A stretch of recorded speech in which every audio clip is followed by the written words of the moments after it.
नमस्कार दोस्तों, आप सभी लोगों का इस नए वीडियो में स्वागत है। तो गाइज आज की इस वीडियो में हम बात करने वाले हैं आपके क्लासिकल मैकेनिक्स के फॉर्मूलाज के बारे में। ठीक है, तो ये जो आपका क्लासिकल मैकेनिक्स का सीरीज है, इसमें हम अपने फॉर्मूलाज को रिवाइज कर रहे हैं। हमने ऑलरेडी बहुत सारे फॉर्मूलाज को रिवाइज कर लिया है गाइज। ठीक है, अगर आपने पिछली वीडियोज को नहीं देखा है तो चैनल पर आप चले जाइएगा, वहां पर आपको पिछली सारी वीडियोज मिल जाएंगे, जिसमें कि हमने अपने क्लासिकल मैकेनिक्स के जितने भी इंपॉर्टेंट फॉर्मूलाज थे, जिस तरीके से आपके क्वेश्चन सॉल्व किए जा सकते हैं, हर तरीके की चीज़ों को डिस्कस किया है। ठीक है, जो भी आपके फॉर्मूलाज हैं, आपके एमएससी लेवल के जितने भी एग्जाम्स होते हैं और एमएससी फिजिक्स के जो सेमेस्टर के एग्जाम्स होते हैं, वहां पे काम आने वाले हैं। ठीक है, तो वीडियो को आप लोग पूरा देखिएगा, अपने दोस्तों के साथ भी वीडियो को जरूर शेयर कर दीजिएगा जिससे कि उनकी भी मदद हो सके। ठीक है, चलिए वीडियो में आगे बढ़ते हैं। वीडियो को आप लाइक जरूर कर दीजिएगा, चैनल पर अगर आप नए हैं तो चैनल को भी सब्सक्राइब जरूर कर दीजिएगा। ठीक है, चलिए स्टार्ट करते हैं। लेकिन आगे स्टार्ट करने से पहले अगर आप हमारे कोर्सेज को ज्वाइन करना चाहते हैं तो आप कोर्सेज को भी ज्वाइन कर सकते हैं। जैसे कि अगर आप CSR नेट फिजिकल साइंस दिसंबर 2024 के लिए तैयारी कर रहे हैं तो आपके लिए हमने एक क्रैश कोर्स स्टार्ट किया है। ठीक है, क्रैश कोर्स आपका स्टार्ट हो चुका है, जिसमें कि डेली आपके दो लेक्चर्स हम अपलोड कर रहे हैं। ये एक प्री रिकॉर्डेड बैच है गाइस। ठीक है, जिसमें कि कोई टाइम वेस्ट नहीं होगा, सब कुछ आपका एकदम टू द पॉइंट होगा। ठीक है, जिस तरीके से आपके एग्जाम में चीजें आ रही हैं उसी को ध्यान में रखते हुए हमने ये क्रैश कोर्स डिजाइन किया है। इसकी जो फीस है फिलहाल आपके लिए 1499 है। आप जाके हमारे एप्लीकेशन पे इस कोर्स को ज्वाइन कर सकते हैं और अपनी जो प्रिपरेशन है उसको बूस्ट कर सकते हैं। ठीक है, आपका ये जो बैच है CSR नेट फिजिकल साइंस दिसंबर 2024 के लिए है, लेकिन अगर आप गेट फिजिक्स 2025 के लिए तैयारी कर रहे हैं तो आपके लिए हमने वो भी बैच स्टार्ट कर दिया है। वो बैच भी आप ज्वाइन कर सकते हैं और उसकी जो फीस है वो आपकी 1800 है। ठीक है, तो दोनों बैच जो क्रैश कोर्स वाले हैं हमारे एप्लीकेशन में मिल जाएंगे, आप जाके ज्वाइन कर सकते हैं। हमारा एप्लीकेशन है राज फिजिक्स ट्यूटोरियल एप्लीकेशन, आपको गूगल प्ले स्टोर पे मिल जाएगा, वहां से आप जाके ज्वाइन कर सकते हैं। ठीक है, चलिए टॉपिक पे वापस आते हैं और अपने लेक्चर को स्टार्ट करते हैं। तो गाइस सबसे पहले आज का जो हमारा फॉर्मूला है ये है हमारा differential equation of N orbit. ठीक है, ये जो हमारा टॉपिक है गाइस कई बार डायरेक्टली आपके क्वेश्चंस पूछे जा चुके हैं इस टॉपिक से। अगर हम अपने CSR नेट एग्जाम की बात करें, IIT JAM की बात करें और भी जो इस लेवल के एग्जाम्स हैं वहां पे इस टॉपिक से क्वेश्चंस पूछे गए हैं। ठीक है, इसमें होता क्या है गाइस, हमारे पास जो आपका पार्टिकल है अगर वो सेंट्रल फोर्स के अंडर में उसका मोशन हो रहा होता है तो उस दौरान इस टॉपिक का यूज होता है, उस दौरान इससे क्वेश्चन हमें पूछे जा सकते हैं। ठीक है, बॉडी आपका कुछ भी हो सकता है, जैसे कि सेलेसियल बॉडी भी हो सकती है, कोई सैटेलाइट भी हो सकता है आपके, तो इस तरीके की बॉडीज वहां से रिलेट करी जाएंगी और आपके क्वेश्चंस यहाँ पे बनाए जाएंगे। ठीक है, तो इस फॉर्मूले की मदद से गाइस हम यहाँ पे फोर्स को कैलकुलेट करते हैं और कई बार यहाँ पे जो क्वेश्चन आते हैं कुछ ऐसे हो सकते हैं।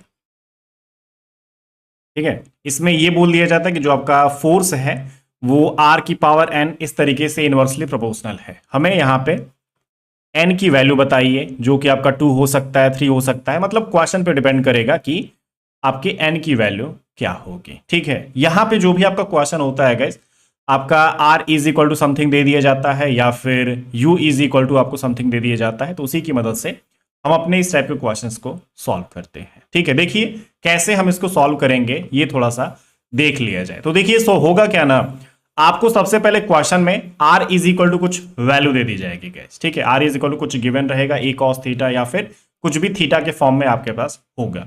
उसके बाद होगा क्या, जैसे कि फोर्स आपका जो होगा r का फंक्शन है, जैसे कोऑर्डिनेट आपके पास होता है, रेडियस कोऑर्डिनेट हो सकता है, आपका पोजीशन कोऑर्डिनेट हो सकता है, उसका वो फंक्शन होगा। ठीक है, is equal to minus j square divided by m r square in bracket d square 1/r divided by d theta square plus 1/r। यहां पे क्या हो रहा है, जो आपका 1/r है उसका थीटा के रिस्पेक्ट में 2 बार यहां पे डिफरेंशिएशन हो रहा है, और यहां पे जो आपका जे है ये आपका एंगुलर मोमेंटम बोला जाता है, जो कि हम रोटेशनल डायनामिक्स में यूज करते हैं। तो यहां पे रोटेशनल डायनामिक्स आ जाएगा, क्योंकि हमने आपको बोला कि आपके पास कोई भी पार्टिकल है, कोई भी बॉडी है, कोई भी सेलेसियल बॉडी है, कोई आपका सैटेलाइट है, अगर वो सेंट्रल फोर्स मतलब वहां पे लग रहा है, उसका जो मोशन है सेंट्रल फील्ड में आपके पास हो रहा है। ठीक है, तो उस दौरान इस तरीके की चीजों को हम यूज करते हैं। तो यहां पे हम इसको डायरेक्टली सॉल्व नहीं कर पाते हैं गाइस। ये जो आपका फॉर्मूला है, हम इसमें जो r दिख रहा है, जैसे 1/r दिख रहा है, यहां पे भी 1/r दिख रहा है और यहां पे भी 1/r स्क्वायर दिख रहा है, तो इसको हम रिप्लेस करते हैं। आपका जो भी क्वेश्चन मान लीजिए r इज इक्वल टू अगर a cos थीटा दिया रहेगा तो हम इसको डायरेक्टली सॉल्व नहीं कर पाएंगे। हम इसको क्या करते हैं, आपका जो भी 1/r रहेगा या फिर आपके पास जो r रहेगा उसको हम रिप्लेस करते हैं गाइस। ठीक है, याद रखना है हमें इस टाइप के क्वेश्चंस को सॉल्व करने के लिए पहले जो भी आपका r रहेगा उसको आप 1/u से रिप्लेस करेंगे या फिर u is equal to 1/r आप रखेंगे, तब आपके पास ये क्वेश्चन सॉल्व होना स्टार्ट होगा। तो आप u से इसको रिप्लेस कर देंगे, तो जहां पे भी आपका r था उसको हम 1/u कर देंगे और जहां पे 1/r था उसको हम u कर देंगे। तो देखिए क्या हो जाएगा गाइस, fr आपके पास था तो ये आपका f 1/u हो जाता है, is equal to minus j²/m, यहां पे 1/r² था तो ये आपका u² हो गया गाइस। फिर क्या है, यहां पे जो आपका 1/r था उसकी जगह पे हमने u कर दिया और फिर यहां पे भी जो आपका 1/r था उसकी जगह पे हमने u कर दिया है। अब होगा क्या, आपके पास जो भी u is equal to 1/r जो वैल्यू रहेगी, मान लीजिए अगर r इज इक्वल टू मैंने a cos थीटा यहां पे लिया था तो ये अब आपका क्या हो जाएगा a cos थीटा। तो अब आप क्या कर सकते हैं गाइस, यहां पे इसको दो बार डिफरेंशिएट कर सकते हैं, एक बार यहां पे कुछ वैल्यू आएगी फिर एक बार और डिफरेंशिएट आप करेंगे तो और भी कुछ वैल्यू आएगी। ठीक है, अब जो दोनों आपकी वैल्यूज हैं, जैसे कि एक आपका u की वैल्यू और एक आपका डबल डेरिवेटिव की वैल्यू, आप इसके फॉर्मूला में पुट कर सकते हैं और आपका क्वेश्चन यहां से सॉल्व हो जाएगा गाइस। ठीक है, यहां पे आप पुट कर देंगे फिर यहां पे पुट कर देंगे, फिर इसको हमें सिंप्लीफाई कर लेना है और सिंप्लीफाई करने के बाद आप लास्ट में जाके फिर से जो आपका f1/u है इसको आप फिर से क्या करेंगे, यहां पर रिप्लेसमेंट कर देंगे गाइस।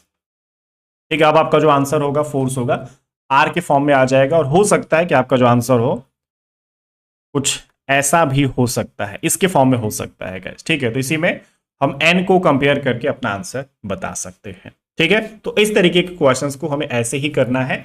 आप पेपर में जाके देखेंगे तो ऐसे आपको क्वेश्चंस बहुत बार पूछे गए हैं। और याद रखिएगा ये फॉर्मूला भी काफी इंपॉर्टेंट है, ये हो सकता है कि ये जो फॉर्मूला है डायरेक्ट भी आ सकता है आपके एग्जाम में। आप किसी भी एग्जाम में जाते हैं हो सकता है कि आपको ये डायरेक्ट भी देखने को मिल जाए, बोला जाए कि आपका जो 4 ऑप्शन है इसमें से कौन सा differential equation of N orbit है। ठीक है, तो वही है, अगर हमें फॉर्मूला याद रहेगा तो हम उसको देख सकते हैं कि भाई ये आपका करेक्ट है, लेकिन अगर आपको उसमें थोड़ा सा भी कंफ्यूजन रहेगा तो आप उसको सही नहीं कर पाएंगे। ठीक है, तो इस तरीके की चीजें जो हैं हमारे एग्जाम्स में आती है, आपको ध्यान रखने हैं।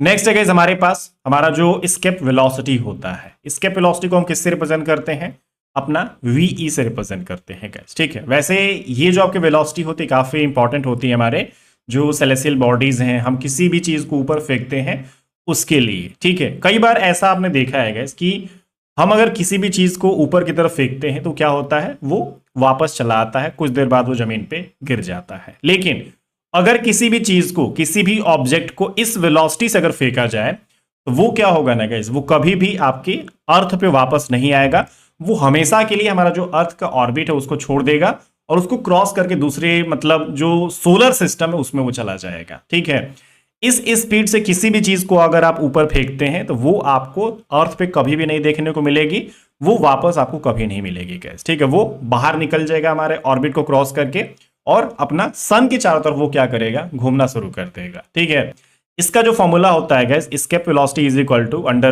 √2gm/r अपने पास हो जाता है। ठीक है, या फिर इसका दूसरा भी फॉर्मूला है गैस आपका escape velocity is equal to √2gr।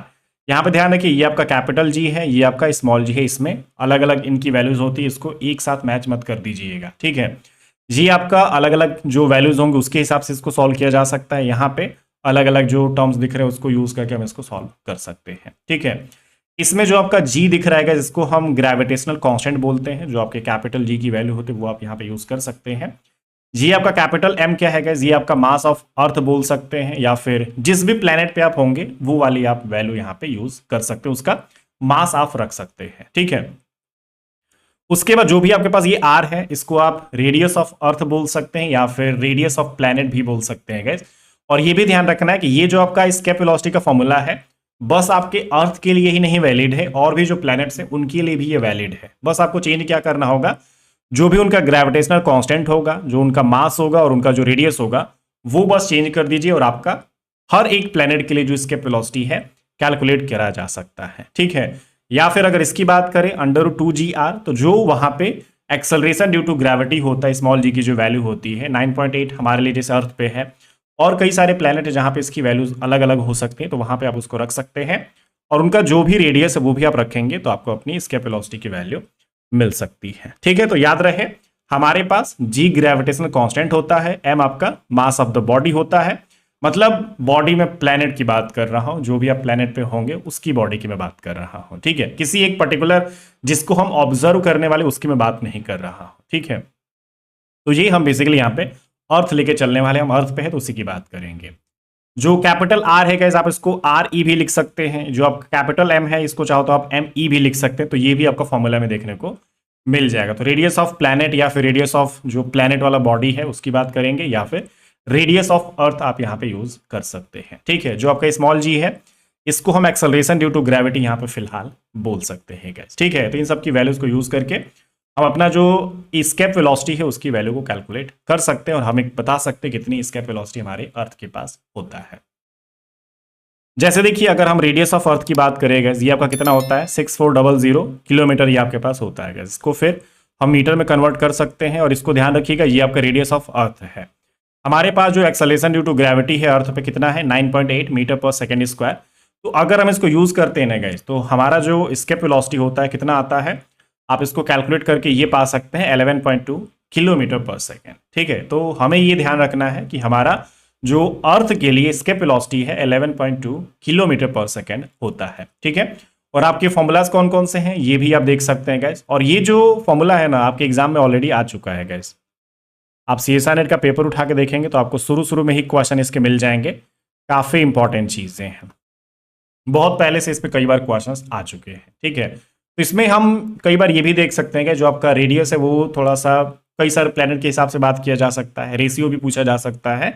मान लीजिए एक प्लेनेट का मास कुछ और है, दूसरे प्लेनेट का मास कुछ और है, आपका जो रेडियस है पहले प्लेनेट का कुछ और है, दूसरे प्लेनेट का कुछ और है, तो उनकी एस्केप वेलोसिटी जो है उनका मैं रेशियो पूछ सकता हूँ कि उनका जो एस्केप वेलोसिटी क्या रेशियो है। या फिर ऐसा भी हो सकता है कि मैं एक प्लेनेट का जो एस्केप वेलोसिटी वो दे रहा हूँ और दूसरे प्लेनेट का मैं आपसे एस्केप वेलोसिटी जानना चाहता हूँ। ठीक है, तो इस तरीके से भी क्वेश्चंस यहाँ से बनाए जा सकते हैं। तो याद रखिए एस्केप वेलोसिटी हमारे लिए काफी एक इंपॉर्टेंट फॉर्मूला है, काफी एक इंपॉर्टेंट टॉपिक है।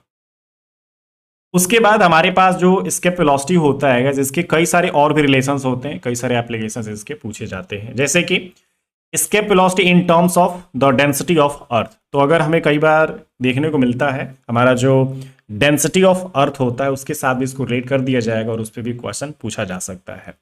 तो escape velocity density of earth के फॉर्म में क्या हो सकता है guys, VE is equal to √8 π/3 g r² rho. यहाँ पे जो आपका रो दिख रहा है वो आपके अर्थ की डेंसिटी हो जाती है गाइस। ठीक है, यहाँ पे 8 π/3 g आपका ग्रेविटेशनल कांस्टेंट, r आपका वही रेडियस ऑफ अर्थ या फिर रेडियस ऑफ प्लैनेट जो आप यूज करना चाहते हैं यूज कर सकते हैं। ठीक है, हमारे पास जो एस्केप वेलोसिटी होता है गाइस वो क्या है, आपके डेंसिटी ऑफ अर्थ के क्या है स्क्वायर रूट के डायरेक्टली प्रोपोर्शनल है। तो अगर आप अपने डेंसिटी ऑफ अर्थ की बात करें या फिर जिस भी प्लैनेट पे अगर हैं तो उसकी जो डेंसिटी होगी उसी हिसाब से आपका एस्केप वेलोसिटी भी होगा। ठीक है, इसमें हमें एक चीज और भी देखने को मिल रही है गाइस, हमने जितने भी एस्केप वेलोसिटी के जो फॉर्मूलाज देखे हैं उसमें जिस भी हम बॉडी की बात कर रहे हैं, जो भी आपका एक तरीके से पार्टिकल की बात कर रहे हैं, जो रिजिड बॉडी आपके पास, मान लीजिए कोई पर्सन आपके पास है, अगर हम किसी भी चीज को ऊपर की तरफ फेंकना चाहते हैं और एस्केप वेलोसिटी से फेंकना चाहते हैं तो हमें ये चीज याद रखनी है कि हमारी जो बॉडी है, जो आपका ऑब्जेक्ट है,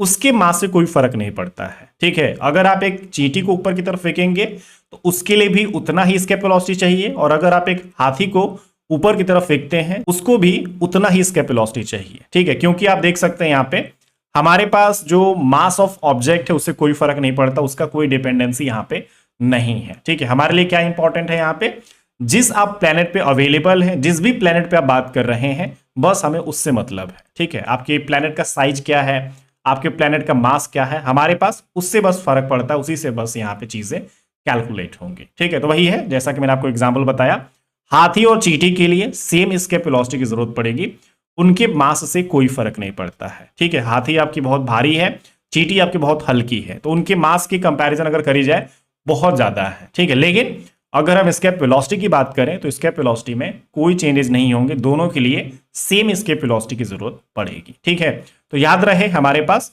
बॉडी जो ऑब्जेक्ट आपके पास होता है उसका कोई लेना देना नहीं है अपने एस्केप वेलोसिटी से, हमें बस अपने प्लैनेट से मतलब है, प्लैनेट का साइज क्या है, मास कितना है, डेंसिटी कितना है, बस हमें ये फोकस करना है। ठीक है, तो ये थोड़ा सा इंपॉर्टेंट है आपके एस्केप वेलोसिटी से रिलेटेड।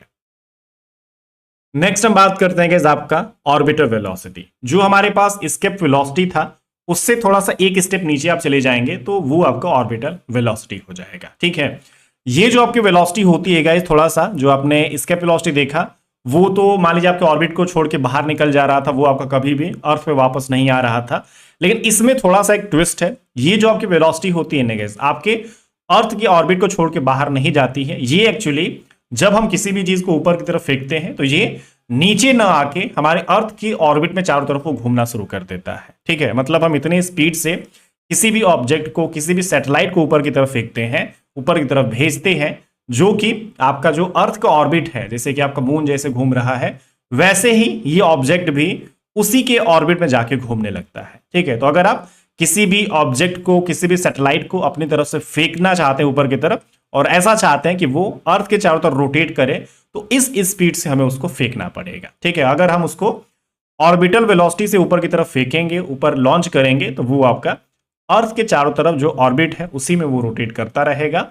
हमें जैसे जरूरत होगी उसी हिसाब से इसका यूज किया जा सकता है। ठीक है, जैसे कि आपके जितने मौसम विभाग वाले जो सैटेलाइट्स हैं, आपके कम्युनिकेशन के लिए जो सैटेलाइट्स हैं, सब इसी वाले प्रिंसिपल पे काम करते हैं गाइस। ठीक है, हमने इतनी ही स्पीड से, इतनी ही वेलोसिटी से उनको ऊपर की तरफ लॉन्च किया था, और वो आपके जो अर्थ का ऑर्बिट है उसके चारों तरफ अभी भी घूम रहे हैं, और फिलहाल इस टाइम भी घूम रहे हैं। ठीक है, हमेशा वो घूमते रहेंगे जब तक हमारी अर्थ रहेगी और जब तक हम अवेलेबल रहेंगे यहाँ पे। ठीक है, क्योंकि हर बार कुछ ना कुछ नए नए एक्सपेरिमेंट करने के लिए नए नए सैटेलाइट्स हम ऊपर की तरफ भेजते रहेंगे, सबके लिए वो आपका यूजफुल है। ठीक है, कम्युनिकेशन के लिए, आपके पास टेलीविजन के लिए बहुत तरीके के सैटेलाइट्स हैं जो कि यूज किए जाते हैं, और इतनी ही स्पीड से वो आपके ऊपर की तरफ लॉन्च किए जाते हैं जिससे कि अर्थ के चारों तरफ ऑर्बिट में वो रोटेट कर सके। ठीक है, तो क्लियर हो गया ना आपका ऑर्बिटल वेलोसिटी क्या होता है और एस्केप वेलोसिटी क्या होता है। ठीक है, अगर हम बात करेंगे यहाँ पे जो आपका ऑर्बिटल वेलोसिटी है, इसका जो रिप्रेजेंटेशन है इसको हम वीओ से रिप्रेजेंट करते हैं। ओ आपका ऑर्बिटल आपका रिप्रेजेंट करता है और वी वेलोसिटी हो जाता है। ठीक है, फॉर्मूला क्या है, v o is equal to under root ji are square divided by r plus h. तो वही है, जी आपका acceleration due to gravity, r आपका रेडियस ऑफ अर्थ बोल लीजिए या फिर रेडियस ऑफ प्लेनेट बोल लीजिए, फिर आर प्लस एच। यहाँ पे जो आपका एच है ना गाइस, हम एक हाइट को सपोज कर रहे हैं, जैसे कि अर्थ के सरफेस पे मान लीजिए हम अवेलेबल हैं, तो अर्थ से कुछ हाइट पे आपका सैटेलाइट होता है, तो वही जो आपकी जिस हाइट पे आपका सैटेलाइट अवेलेबल है हम उसी को एच से रिप्रेजेंट कर रहे हैं। ठीक है, तो ये पता होना चाहिए कि हमारे पास जो सैटेलाइट होता है अर्थ से कुछ दूरी पे होता है, अर्थ से कुछ हाइट पे होता है, तो उसी को हम आर प्लस एच यहाँ पे कर रहे हैं। यहाँ पे आर क्या है गाइस, जो रेडियस ऑफ अर्थ है प्लस आपका जितनी हाइट पे वो अवेलेबल है। ठीक है, अगर हम ऐसा सपोज करते हैं गाइस कि हमारा जो सैटेलाइट है, हम उसको ये मान के चल रहे हैं कि हमारा जो अर्थ का सरफेस है उसके काफी क्लोज है। ठीक है, मतलब ज्यादा दूर हम उसको सपोज नहीं कर रहे हैं, मान के चलिए मैं बोल रहा हूं वो 2 किलोमीटर अर्थ से ऊपर अवेलेबल है, तो अगर आर प्लस एच और आर के कंपैरिजन अगर करी जाए तो ये अप्रोक्सीमेटली आर के बराबर ही हो जाएगा। ठीक है, कैसे, हम जानते हैं जो हमारा आर होता है 6400 किलोमीटर, और मैं एच की वैल्यू क्या बोल रहा हूं गाइस, यहाँ पे मान लीजिए 2 किलोमीटर आपकी हाइट पे सैटेलाइट अवेलेबल है ऊपर की साइड। ठीक है, तो आप इसको देख सकते हैं कि ये 6402 किलोमीटर होगा, तो ये अप्रोक्सीमेट मान के चलिए ये आपका इतना ही है। ठीक है, कोई फर्क उतना नहीं पड़ रहा है गाइस। ठीक है, अगर 2 किलोमीटर ऊपर भी है तो 6400 किलोमीटर और 2 किलोमीटर वो उसके कंपैरिजन में एकदम नेग्लिजिबल मान के चलिए। ठीक है, तो वो इसी हिसाब से हम क्या बोलते हैं कि आर प्लस एच जहां पे भी आपको दिख रहा है उसकी जगह पे आप आर को यूज कर सकते हैं। ठीक है, तो इसीलिए हम यहाँ पे क्या बोलेंगे, अगर आपका सैटेलाइट आपके अर्थ के काफी क्लोज है तो वहां पे जो आपका आर प्लस एच है वो अप्रोक्सीमेट आर लिखा जा सकता है। ठीक है, तो आपके पास अब जो फॉर्मूला होगा ऑर्बिटल वेलोसिटी का कितना हो जाएगा गाइस, ये under root ji are square, तो यहां से G are square divided by R, तो आर से आप आर एक कैंसिल कर देंगे, तो हमारा जो ऑर्बिटल वेलोसिटी है अंडर रूट जी आर यहाँ पे मिल जाएगा। ठीक है, उसके बाद जो भी आपके जी की वैल्यू है वो आप रख दीजिए और जो आपकी आर की वैल्यू है वो भी आप रख दीजिए। इसको रखने के बाद हमारे पास जो ऑर्बिटल वेलोसिटी है अपने अर्थ की वो कैलकुलेट हो सकती है। ठीक है, कितनी हो जाएगी गाइस, 7.92 किलोमीटर पर सेकेंड। ठीक है, तो कुछ इस तरीके से हम देख सकते हैं हमारा जो अर्थ है उसके लिए ऑर्बिटल वेलोसिटी कितना है, 7.92 किलोमीटर पर सेकेंड। ठीक है, और वही हमारा जो एस्केप वेलोसिटी था वो कितना था, आपने देखा 11.2 किलोमीटर पर सेकेंड था गाइस। ठीक है, तो एस्केप वेलोसिटी हमें ज्यादा चाहिए था और जो ऑर्बिटल वेलोसिटी है थोड़ा सा उसके कंपैरिजन में कम चाहिए होगा, क्योंकि हमें अपने ऑर्बिट से बाहर नहीं भेजना है उस सैटेलाइट को या फिर उस ऑब्जेक्ट को। हमें क्या करना है, अर्थ के चारों तरफ ही घूमते रहने देना है उसको, ठीक है। तो इसीलिए हमें इसमें थोड़ी सी वेलोसिटी को कम चाहिए होता है, कम जरूरत होती है यहाँ पे। उसके बाद हम बात करते हैं जो भी आपका सैटेलाइट है उसके लिए जो आपका टाइम पीरियड है वो भी कैलकुलेट किया जा सकता है गैस, ठीक है। ये आपका क्या टाइम पीरियड हो सकता है, जैसे कि आपका जो सैटेलाइट होता है ना गैस, जो ऑर्बिट है उसके चारों तरफ घूमने में जितना भी टाइम वो एक बार लेता है, ठीक है। जैसे कि एक रोटेशन कंप्लीट करने में वो जितना भी टाइम ले रहा है जो आपका सैटेलाइट है, तो उसको हम सैटेलाइट का टाइम पीरियड बोल सकते हैं, ठीक है। अब वो किसके चारों तरफ घूम रहा है गैस, मतलब ऑब्वियस सी बात है वो आपका अर्थ के चारों तरफ ही घूम रहा है, तो उसी के दौरान हम अपना टाइम पीरियड कैलकुलेट करना चाहते हैं। तो टाइम पीरियड का फॉर्मूला क्या हो जाता है, t is equal to 2π/r under root r plus H का whole cube divided by g, ठीक है। वही है आपका जो h है गाइज, हम यहाँ पे अप्रोक्सीमेट नहीं कर रहे हैं, हम जितनी भी हाइट पे है उसको मान के चल रहे हैं कितनी हाइट पे आपका जो सैटेलाइट है वो अवेलेबल है। रेडियस ऑफ अर्थ आप यूज करेंगे, जो भी आपके पास एक्सेलरेशन ड्यू टू ग्रेविटी है वो आप यूज करेंगे। तो इसकी मदद से हमारा जो टाइम पीरियड है अपने सैटेलाइट का कैलकुलेट किया जा सकता है गाइज, ठीक है, क्लियर है। उसके बाद अगर हम बात करें गाइज यहाँ पे height of the satellite above earth surface, तो हमारे पास अगर ये भी पूछ दिया जाए कि मान लीजिए भाई आपका आर इतना है, टाइम पीरियड इतना है, तो आप यहाँ पे हाइट बताइए कि अर्थ के सरफेस से कितनी हाइट पे आपका सैटेलाइट अवेलेबल है। तो इसी फॉर्मूले को थोड़ा सा हम अरेंज कर सकते हैं और यहाँ से हाइट का फॉर्मूला भी निकाल सकते हैं guys. h is equal to T square R square G divided by 4π², यहाँ पे क्यूब रूट हो रहा है गाइस, ठीक है, माइनस आर, ठीक है। तो यहाँ पे हमें पहले से जो अपना टाइम पीरियड है सैटेलाइट वाला वो पता होना चाहिए, radius of earth, acceleration due to gravity, इन सबको यूज करके हम अपना जो हाइट है अपने सैटेलाइट का अर्थ सरफेस से वो कैलकुलेट कर सकते हैं, ठीक है। उसके बाद अगर बात करते हैं गाइस यहाँ पे जो भी आपके पास सैटेलाइट होती है उसका जो एनर्जी है, टोटल एनर्जी, वो आपका कितना होता है, तो E is equal to minus GMM divided by R, ठीक है। इसको आप चाहो तो ऐसे भी लिख सकते हो GM1 M2 divided by R। यहाँ पे आप M1 रखिए या फिर कैपिटल M जो आपका है वो आप मास ऑफ अर्थ ले सकते हैं या फिर मास ऑफ प्लेनेट ले सकते हैं गाइस, ठीक है। और जो दूसरा है ये M2 लिखा जाएगा या फिर स्मॉल m से मैं रिप्रेजेंट कर दे रहा हूं, तो इसको हम मास ऑफ सैटेलाइट बोल सकते हैं। तो जिस भी आप प्लेनेट पे हैं उसी के हिसाब से हम यहाँ पे जो अपना सैटेलाइट होगा उसी के हिसाब से जो आपका प्लेनेट होगा हम उनके मासेस को यूज करेंगे और उनका जो भी रेडियस होगा, जो भी रेडियस ऑफ प्लेनेट होगा उसको हम यूज कर सकते हैं। लेकिन अभी हम फिलहाल अपने अर्थ के बारे में बात करेंगे। तो ये आपका m जो है इसको आप ME रखेंगे तो मतलब कि मास ऑफ अर्थ हो जाएगा, और ये जो r है इसको हम रेडियस ऑफ अर्थ रखेंगे, ठीक है। तो जी आपका क्या है, E is equal to minus GMEM divided by RE, ये भी आप चाहो तो कर सकते हो, ठीक है। तो कुछ इस तरीके से हमारा सैटेलाइट का जो एनर्जी का फॉर्मूला है, टोटल एनर्जी का फॉर्मूला, वो डायरेक्टली पूछा जा सकता है। इसमें क्वेश्चंस भी डायरेक्टली आ जाते हैं गाइस, ठीक है। नेक्स्ट अब बात करते हैं आपका वर्क एनर्जी थ्योरम, ठीक है। जो आपका ये वर्क एनर्जी थ्योरम होता है गाइस काफी इंपॉर्टेंट है, इसको भी आप हल्के में नहीं ले सकते, इस पे भी कई बार क्वेश्चंस आ चुके हैं, ठीक है।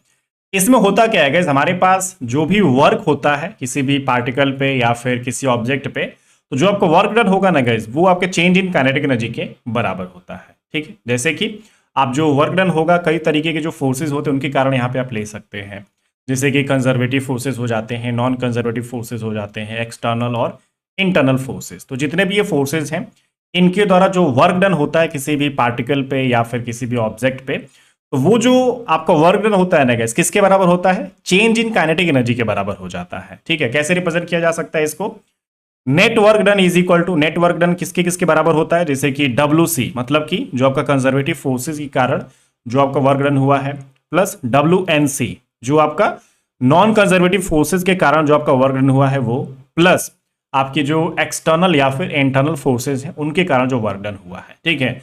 तो इनका अगर आप सम कर देते हैं तो हमारे पास नेट वर्क डन आ जाता है, और ये किसके बराबर होता है, चेंज इन काइनेटिक एनर्जी के बराबर होता है गाइस, ठीक है। और आपका जो चेंज इन काइनेटिक एनर्जी होगा जैसे कि final kinetic energy minus initial kinetic energy, तो इस तरीके से आपका यहाँ पे वर्क एनर्जी थ्योरम रिप्रेजेंट किया जा सकता है, ठीक है। इसमें आप देख सकते हैं जो हमारा वर्क डन हो रहा है ना गाइस आपके जितने भी फोर्सेज हैं उनके द्वारा किसी भी पार्टिकल पे या फिर किसी भी ऑब्जेक्ट पे, तो वो उसके चेंज इन काइनेटिक एनर्जी के बराबर हो जा रहा है, ठीक है।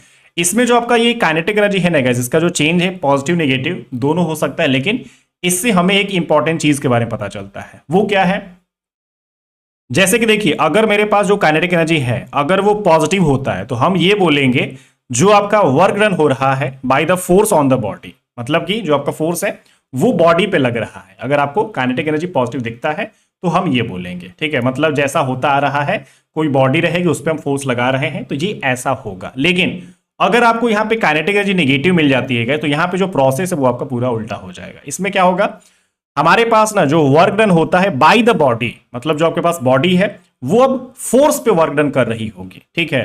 तो इस कारण से हम वहां पे जो डिफरेंसेस है वो बता सकते हैं, और वहां पे जो आपके काइनेटिक एनर्जी है उसमें जो चेंजेस हैं वो नेगेटिव पॉजिटिव हो सकते हैं, ठीक है। ये डिफरेंस पता होना चाहिए गाइस।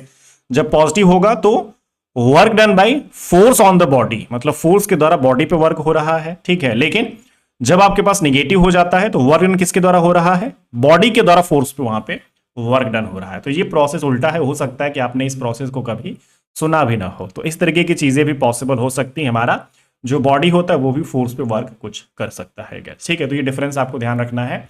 इस तरीके से क्वेश्चंस यहाँ पे किए जा सकते हैं, ठीक है। तो ये था आज का हमारा लेक्चर। उम्मीद है आपको सारे जो फॉर्मूलाज है बढ़िया से समझ में आ गए होंगे। कुछ भी डाउट होगा तो कमेंट जरूर कर दीजिएगा। बताइए आपको लेक्चर ये कैसा लगा, किस तरीके से आपकी मदद हो रही है, कौन से एग्जाम की आप तैयारी कर रहे हैं, ठीक है। वीडियो बढ़िया लगी हो तो वीडियो को प्लीज लाइक कर दीजिएगा। चैनल पर अगर आप नए हैं चैनल को भी सब्सक्राइब कर दीजिएगा। दोस्तों के साथ भी शेयर कर दीजिएगा और बोलिएगा कि वो लोग भी वीडियो को लाइक और चैनल को सब्सक्राइब जरूर करें, ठीक है। और अगर आप हमारे कोर्सेज को ज्वाइन करना चाहते हैं तो हमारा जो एप्लीकेशन के लिंक है वो आपको डिस्क्रिप्शन में मिल जाएगा। हमारे जितने भी कोर्सेज की डिटेल्स है वो आपको डिस्क्रिप्शन में मिल जाएगी, वो आप चेक कर लीजिएगा। जो भी अगर आप कोर्स ज्वाइन करना चाहते हैं तो वहाँ पे जाके आप ज्वाइन कर सकते हैं, ठीक है। और इस क्लास की जो PDF होगी गाइस हमारे टेलीग्राम चैनल पर मिल जाएगा। आपको जो टेलीग्राम चैनल की लिंक है वो भी आपको डिस्क्रिप्शन में मिल जाएगी गाइस, ठीक है। आप उस पर क्लिक करके जाके हमारे इस PDF को डाउनलोड भी कर सकते हैं। और भी जो पिछली क्लासेस हुई हैं उनके भी PDF अवेलेबल है गाइस, वो भी आप जाके डाउनलोड कर लीजिएगा और अपनी तैयारी बढ़िया से कर लीजिएगा, ठीक है। थैंक यू सो मच, मिलते हैं आपसे अगली क्लास में।